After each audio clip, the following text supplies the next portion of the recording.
First match grouping Piala AFF 2026, Myanmar bertemu dengan Malaysia. Aku sebenarnya dah masuk second half, baru jumpa live. Buka-buka tengok Malaysia dah kena sebiji 1-0. Resah juga cari live tu sambil nak tengok Malaysia boleh comeback ke tak.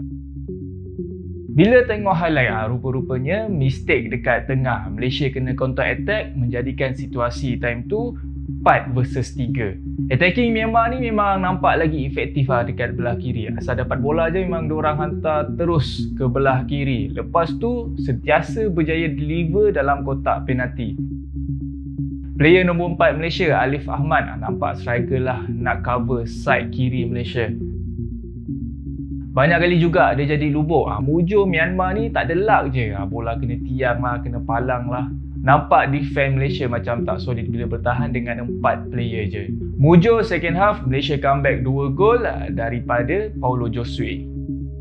Dalam match ni, nampak macam Sumareh, Hendrik Dos Santos dan Paulo Josue lah yang carry squad Malaysia.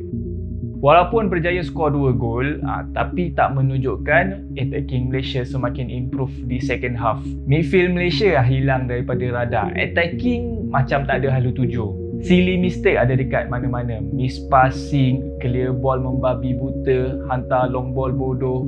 Tapi mujur kali ni lawan Myanmar lah. Dengan kemenangan ni, meletakkan Malaysia di kedudukan kedua grouping di belakang Thailand.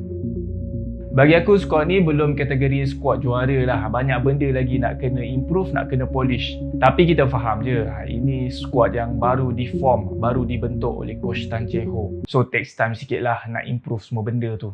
Next match, Malaysia bertemu dengan Laos dekat home. Sebelum tu Laos dah kena bantai dengan Thailand 5-0. Harapnya bila bertemu dengan Malaysia ni, result positif lah.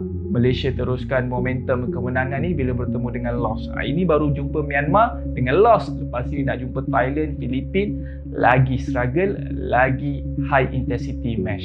All the best squad Harimau Malaya. Bye-bye.